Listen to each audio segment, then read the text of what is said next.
À quelques jours du Gamou qui sera célébré le 25 août 2026 au Sénégal, une question mérite d'être posée. Où sont passées ces grandes voix capables de parler au peuple, mais aussi de parler au pouvoir sans calcul et sans détour? En évoquant cette époque, on nous revient naturellement dans la mémoire collective Mame Abdoul Aziz Sy Dabakh.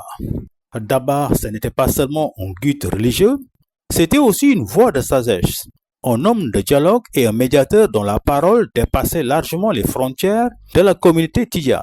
Né en 1904 à Tivaouane et khalife général de Tidiane de 1957 à 1997, il a marqué plusieurs générations de Sénégalais.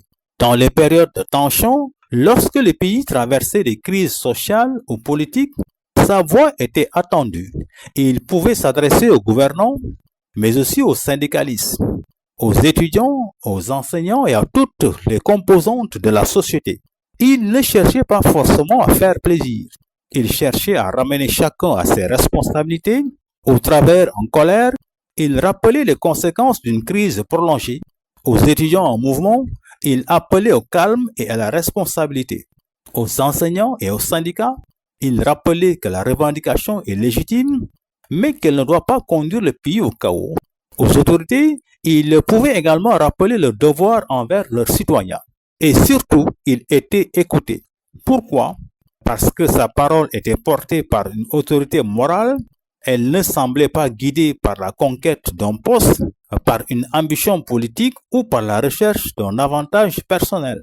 Dabakh incarnait une époque où certaines personnalités religieuses pouvaient jouer un rôle de régulation sociale sans se transformer en acteurs politiques. Son influence reposait aussi sur une conception exigeante de la fraternité et de l'unité.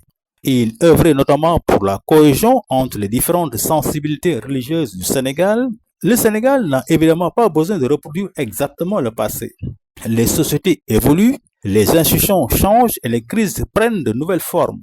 Mais il faut reconnaître une chose. Le pays semble manquer de grandes voix morales capables de siffler la fin de la récréation.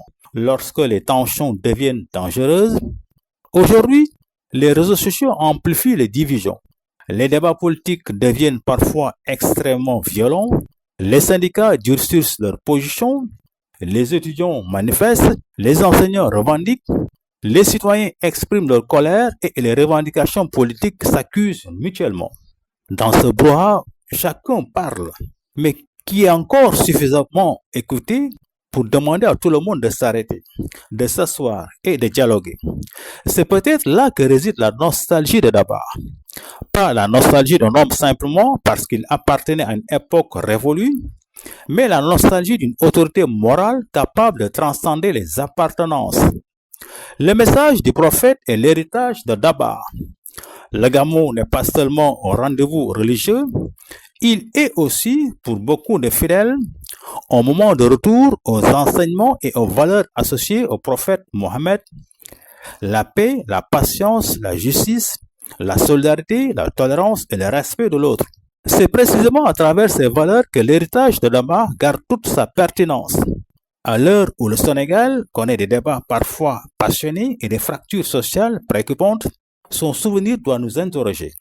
Avons-nous encore suffisamment de personnes capables de dire la vérité sans insulter, de critiquer sans humilier, de conseiller sans chercher à dominer, de réconcilier sans prendre parti? Dabakh avait cette capacité rare.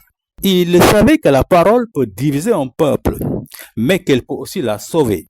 Alors, à l'occasion de ce Gamou 2026, souvenons-nous de Mame Abdoul Aziz Sy Dabakh, non seulement comme d'un grand homme religieux, mais comme d'une conscience nationale dont la voix savait porter la paix lorsque le Sénégal en avait besoin. Aujourd'hui, il n'est plus là, mais la question demeure. Qui prendra la parole demain lorsque le pays aura besoin d'être rappelé à la raison? Peut-être que le véritable hommage à Dabakh ne consiste pas seulement à parler de lui, il consiste surtout à faire revivre les valeurs qu'il incarnait, parce qu'un pays n'a pas seulement besoin d'urgence, il a aussi besoin de sages.